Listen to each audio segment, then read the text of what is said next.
এটা কি করে হতে পারে? আমরা তো কেবলই দেখলাম ট্রেনটি ফাঁকা ছিল।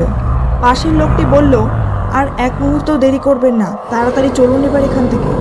হঠাৎ আমি অর্ণব, একজন সাংবাদিক।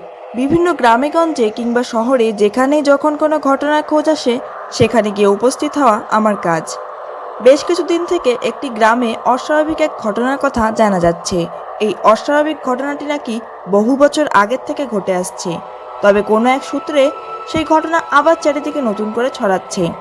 শোনা যায় গ্রামটিতে নাকি রেলওয়ে স্টেশন আছে, সেখানে খুব একটা ট্রেন দাঁড়ায় না, বিশেষ করে রাতের বেলায় তো আরই না। মধ্যরাতে নাকি একটি ট্রেন আসে, যা দেখা নাকি বারণ সেই গ্রামে।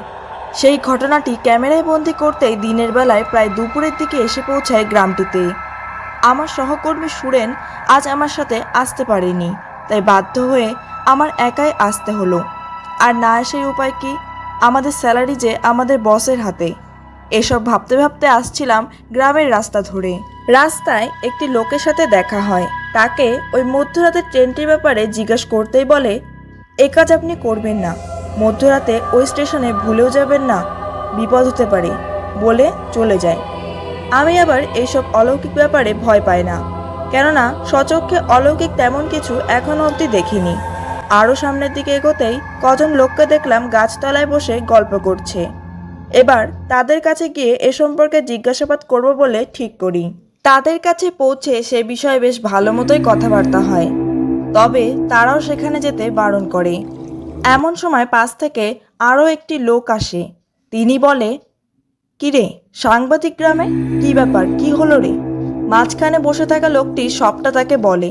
শুনে তিনি বলেন, আপনি একাই এসেছেন নাকি আরও লোক এসেছে আপনার সাথে? আমি উত্তর দিলাম, না, আমি একাই এসেছি। লোকটি বলল, আপনি একা যাবেন না, আমি আপনার সাথে যাব।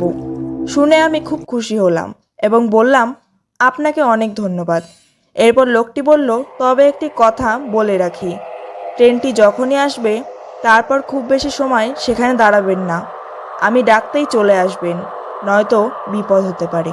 আমি স্বীকার করলাম এবং মনে মনে শুধুই ভিডিও করার কথাই ভাবছিলাম, কেননা এখনো পর্যন্ত কেউই সেই ট্রেনের ছবি বা ভিডিও ভালোভাবে কোথাও প্রদর্শন করতে পারেনি। কিছু লোকের মুখে কথা এবং বাকিটা এডিট কিংবা গুজব। তাই একটা ভালো সুযোগ ছিল আমার কাছে। ওই গাছতলায় বসে কিছু সময় কাটালাম। এরপর যেই লোকটি আমার সাথে যাবে বলে ঠিক করলো তার সাথে তার বাড়িতে যাই। গ্রামের ভেতরে একটি ধাবা থেকেই খাওয়া দাওয়া করি। ধীরে ধীরে রাত নেমে আসে। লোকটিও আমার সাথে তার বাড়ির উঠোনে বসে রাত জাগছে। এতটা সাহায্যই বা কোথায় পাওয়া যায় এখন? রাত 1টা বাজলো। আমরা দুজন অন্ধকার ভেদ করে রওনা দিতে লাগলাম সেই স্টেশনের উদ্দেশ্যে। স্টেশনে একটি বসার জায়গা ছিল, সেখানে বসে আমরা ট্রেনটির অপেক্ষা করতে লাগলাম। সারাটা স্টেশনে একটা লোকজন তো নেই, এমনকি কুকুর বেড়ালেরও দেখা মিলছিল না সেখানে। আমার সাথে যে লোকটি এসেছিল তার চোখে মুখে যথেষ্ট ভয়ের ছাপ পরিলক্ষিত হচ্ছিল। উনি বললেন, আপনি কিন্তু বেশি সময় দাঁড়াবেন না, আমার এখনই খুব ভয় করছে। আমি বললাম, আপনি ভয় পাবেন না, আমি কিছুটা রেকর্ড করেই চলে যাব, বেশি টাইম নেব না।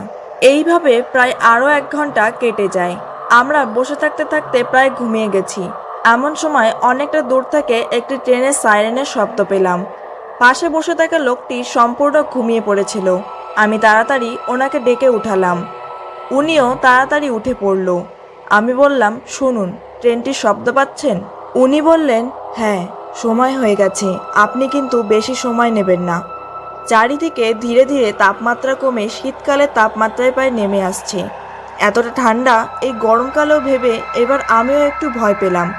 যাই হোক, ধীরে ধীরে একটি ট্রেন এগিয়ে আসছে দেখতে পেলাম। ট্রেনটি যত কাছে আসতে লাগলো বাতাসে তত একটি পচা মাংসের গন্ধের মতো ছড়াতে শুরু করলো। আমার পাশে দাঁড়িয়ে থাকা লোকটি মুখে হাত চেপে দাঁড়িয়ে রইল এবং আমি কোনো রকম ক্যামেরাটি ট্রেনের দিকে ধরে দাঁড়িয়েছিলাম। ট্রেনটি এসে স্টেশনে থেমে যায়। আমরাও একভাবে দাঁড়িয়েছিলাম।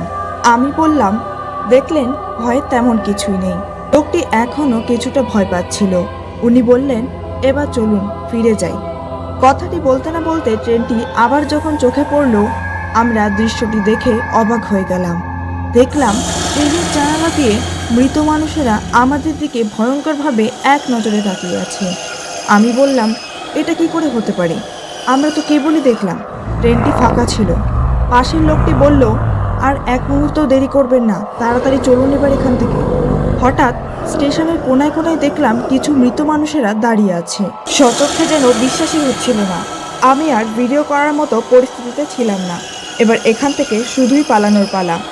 আমরা উল্টো দিকে ঘুরতেই পেছন থেকে একটা ঠান্ডা বরফের হাতের মতো স্পর্শ পাই। পেছনে ঘুরে আর তাকালাম না। ক্যামেরা সেখানে ফেলেই প্রাণ বাঁচিয়ে ওই লোকটির বাড়িতে পালিয়ে আসি। পরদিন সকাল সকাল ক্যামেরাটি নিতে আমরা গ্রামে 3-4 জন মিলে সেই স্টেশনে যাই। কিন্তু ক্যামেরায় কিছুই ধরা পড়েনি দেখলাম। এমনকি ট্রেনটিও না, শুধুমাত্র ট্রেনের শব্দ শোনা যাচ্ছে। তবে স্টেশনের ওপর কিছু লাল পায়ের ছাপ দেখা যাচ্ছিল।